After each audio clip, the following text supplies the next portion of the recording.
Rohitsinh Rajput, zonal પ્રવક્તા, ગુજરાત પ્રદેશ કોંગ્રેસ સમિતિ. સૌરાષ્ટ્ર યુનિવર્સિટીમાં સ્નાતક કોર્સોના સેમ 5 અને સેમ 6 ની જે રિમિડિયલ સપ્લિમેન્ટરી જે પરીક્ષાઓ હોય તે દર વર્ષે છેલ્લા 8 વર્ષથી સૌરાષ્ટ્ર યુનિવર્સિટી સેમ 5 અને સેમ 6 ના વિદ્યાર્થીઓને સમગ્ર વર્ષ ન બગડે, કારણ કે જે વિદ્યાર્થીઓ 1-2 વિષયમાં ફેલ થયા હોય તેમને જે તે સેમની રેગ્યુલર પરીક્ષા આવે ત્યાં સુધી રાહ જોવી પડતી હોય ને, જેના કારણે અનેક વિદ્યાર્થીઓને આખા વર્ષ બગડવાની ભીતિ હોય છે. ત્યારે સૌરાષ્ટ્ર યુનિવર્સિટીમાં છેલ્લા 7 થી 8 વર્ષથી આ સ્પેશિયલ પરીક્ષા, સપ્લિમેન્ટરી પરીક્ષાનું આયોજન થતું હતું, પણ આ વર્ષે પરીક્ષા ન યોજાતા વિદ્યાર્થીઓમાં આક્રોશ જોવા મળ્યો છે ને અમને અનેક ફરિયાદો આવી છે કે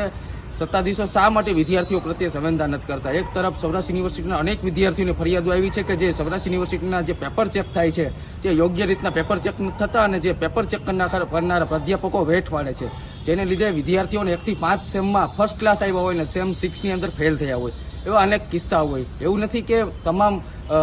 જે ભણવામાં નબળા હોય તે વિદ્યાર્થીઓ ફેલ થાય, પરંતુ ભીના વાહે સૂકા વાહે ભીનું ન બને તે અગત્યની વસ્તુ. એટલે અમે સૌરાષ્ટ્ર યુનિવર્સિટીના કુલપતિની આજે અમે લેખિત રજૂઆત કરી છે કે જે 7-8 વર્ષથી જે સપ્લિમેન્ટરી જે સ્પેશિયલ પરીક્ષા યોજાતી હતી સેમ 5 અને 6 ની, તે પરીક્ષા ફરીથી યોજવામાં આવે, કારણ કે 10,000 થી વધુ વિદ્યાર્થીઓને આનો સીધો ફાયદો છે. અનેક એવા વિદ્યાર્થીઓ છે જે એક વિષયની પાછળ સમગ્ર વર્ષ બગડે છે. અનેક ઉમેદવારોને સરકારી પરીક્ષામાં ઉમેદવારી નોંધાવી, અનેક ઉમેદવારોને ખાનગી અને પ્રાઇવેટ સેક્ટરની અંદર નોકરીઓ લેવી હોય, અને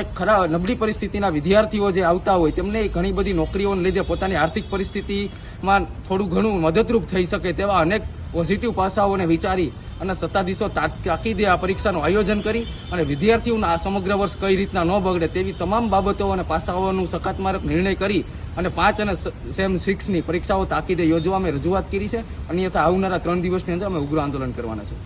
સાંજ સમાચાર ફેસબુક પેજને લાઇક કરો, વિડીયો શેર કરો અને વધુ વિગતવાર સમાચાર માટે sanssamachar.net વિઝિટ કરો.